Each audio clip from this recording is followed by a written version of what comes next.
Hey, this is Charles Onyett with IGN. I'm here with Anthony Gallegos. Hello. And we are playing this totally new game. It's called Rage. Look at the mega textures. Look at them. Also, I was being sarcastic. This is not a totally new game.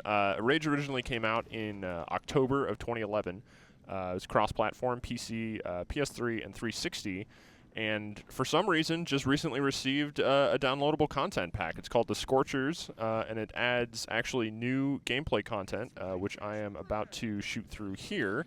It adds a new difficulty setting, so if I pop out to the menu here, go to settings, I can now play in Ultra Nightmare. Ultra Nightmare mode, which has Nightmare's just upside down skull, Ultra Nightmare flips around and adds some more horns, because why not? So if Rage was not difficult enough for you on Nightmare, you can try it on Ultra Nightmare.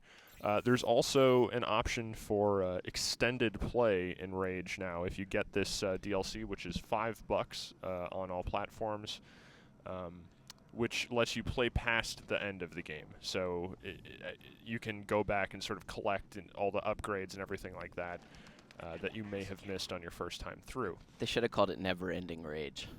Sorry. That's actually a good point. I think their marketing really dropped the ball on that one. So Rage itself, I mean, I know not everyone is a fan of Rage. I actually really liked it. I thought it was a great shooter. Yeah. I'm going to start shooting this guy. I love the bullet impact on guys. So you can see as people, and I think it's really the encounter design is really what I like. The story was disappointing. The vehicle sections and kind of the open world part felt kind of like filler, like they weren't really necessary. But its skill with creating shooting encounters that don't feel repetitive, I think is very obvious in the way that enemies will move around environments, the way they will try to take cover. Well, not try to, the way they will take cover, the way they react when you start shooting. They'll dodge, they'll fall around. It seems eerily realistic, which, and basically the way they move and everything like that, I think makes you have to make more decisions while you're firing. Yeah, I love when you're fighting the mutants and when you're fighting any of the guys with melee weapons that rush you, and you'll shoot them in the knee and you'll see them stumble as they come towards you because it's like you clipped their knee out from underneath them.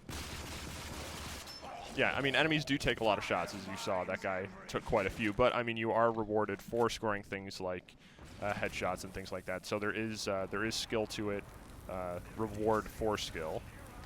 And I am going to fight one of these enemy types. You can see a guy in a jetpack back there, and this guy who's going to start firing fireballs at me as soon as he gets close. So I'm going to. That should blow up. There we also, go. I missed that guy. You're using a new gun. Yeah, I can go over this in a second, actually. It's just I have this guy running at me, so I'm going to flip over to my shotgun, actually, and see if I can do some damage with this. But yeah, you can see if you really do get a good shot in on an enemy, you can take them down immediately. But if you're not skilled with it and you're just kind of spraying at them, it's going to take a while longer. And I actually like that. I think that it rewards you for being precise and being accurate. As opposed to just kind of running around, firing from the hip the whole time and blowing everything up. Now, if I can actually see this jetpack guy. Okay, so let's start shooting stuff here. So he will just continuously do this. You can actually dodge this. These aren't very fast-moving projectiles. And then kind of fire in the meantime. But if you're able to sort of get up close to him, you can take out the fire pack on his back. I don't know if I'm going to be able to do that, but you can stun him if you hit him enough times. There we go. No. Oh, God. He's going to start shooting at me again. I would also like to acknowledge that you dodge those fireballs like a pro, by the way. You didn't even get it once. They're really not that fast-moving. I mean, the trick with these guys is that if they're by themselves, they're not that tough. But if they're with a big pack of other guys, then they become more problematic, but they're pretty slow on their own. An event there, his helmet popped off, and if I can... I was trying to knock out his backpack, but I don't think I really hit it. He should be... he should be close to down. There we go. There we go. And then you can loot. And if you've never played Rage before, there are looting mechanics. There is a crafting system, so if I think it's tab, it is tab. This will bring me to my inventory, so I pick up all these parts. I actually restarted the game here, which is why I don't really have any recipes in here. But you can engineer new items, even like turrets and things like that, and you can find new ammo types for your weapons and switch between them. And they actually pretty significantly alter the functionality of weapons, which I can show off with the nail gun. Because that is, where is, oh god, wing stick. That's another crafted item. Come back. Oh, I lost it. Oh, here's a bunch of ammo. Give me that. Okay, so where is my nail gun? Let me find that real quick. I can't remember. That is the correct menu.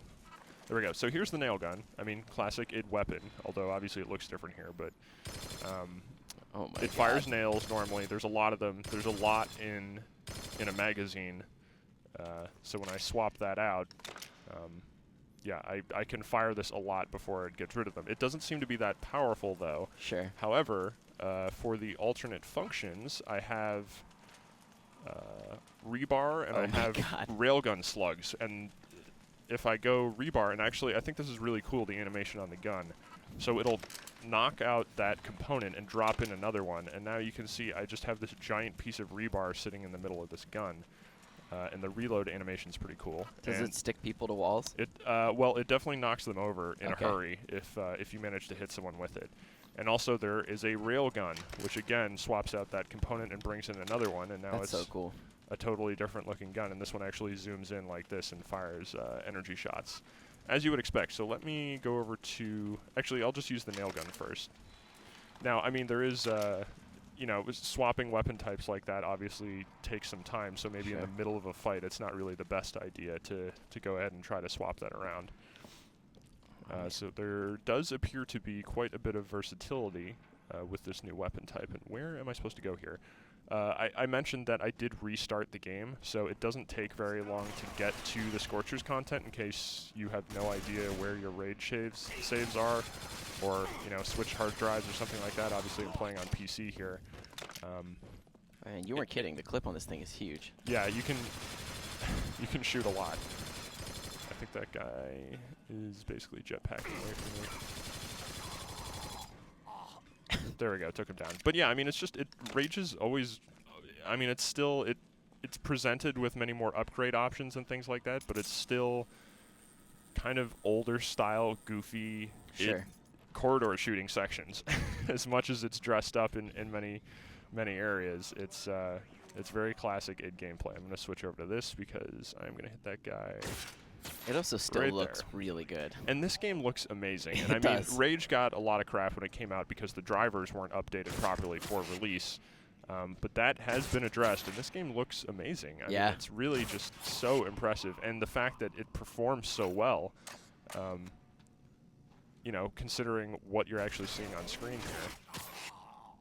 Nice. Really, it's still one of the most visually impressive games out there.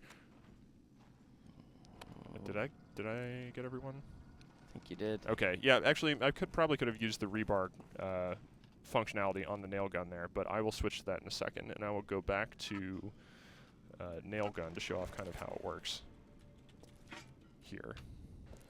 The game is actually pretty long if you've never played Rage before. It's probably 15-ish hours, I think. Wow. If you go through all of the content, and you actually search around for upgrades and take part in mini games and stuff like that. Where are you going? Okay, so now I'm fighting another one of these guys. So this is a good opportunity to maybe switch to, let's go railgun slugs. I really like that they switch out the components of the gun. One gun becomes multiple. Oh wow, that didn't even come close to hitting it. I probably have to do this. Oh wow. Did that just knock his mask off? Yeah. Oh, it did.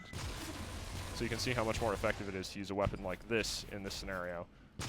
Okay, he just completely exploded. Yeah, I would say the railgun is pretty strong. That was way better than using about 30 shotgun shots to try and take that guy down.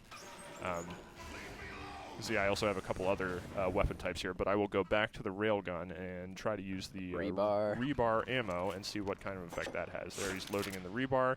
See, they even have that little disc in the center that kind of spins back to roll it back into the gun. That's just a really nice detail.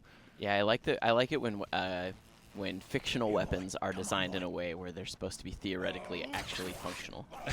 There you go. That's what happens when you hit someone with it. But yeah, you're right. I mean, this is. Oh God, there's. Oh, How many okay. grenades just fell? 2. The answer is 2. Oh, I completely missed. Oh God. Okay, so yes, very strong, but there is the downs. Okay. Is that his head? Yes, that's his head, Charles. Oh, that was really violent. Okay, but and again, I mean, it's goofy, you know, id style, ultra violence. Basically, this is its specialty, and it's very much on display here.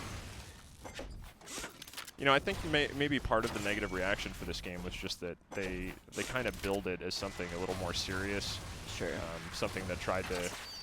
Oh man, I completely missed. Something that tried to, I don't know, have more of a message than just basically kill everything that you see. Sure. But really all the game was about was just kill everything you see. Also, if you die, you have this ability to shock and revive once.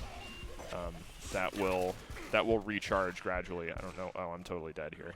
You did pretty well, though. And I can't believe that guy's head went flying off. Yeah, that was really gruesome. So I'm not sure how much... Oh, I probably should have saved. This put me way back here. That's unfortunate. So I'm not sure how much content is actually in this yet. I'm still sort of playing through, but it does, you know, for $5, that's actually, it seems to be a pretty decent amount of stuff. Yeah, I mean, if it seems like now, if you never finished Rage 2, it's not a bad way to jump back into it. Yeah, or if you wanted to play at a higher difficulty setting. Like, this is good. This seems like good DLC. It's just really weirdly late. Yeah, like, over a year later. Like, really, really late. I don't know why it took so long. But it's out, so you can get it now. Yeah, for more on Rage, if it keeps making DLC for it and Bethesda, you know, puts it out there for customers, you know, you can find more coverage on IGN.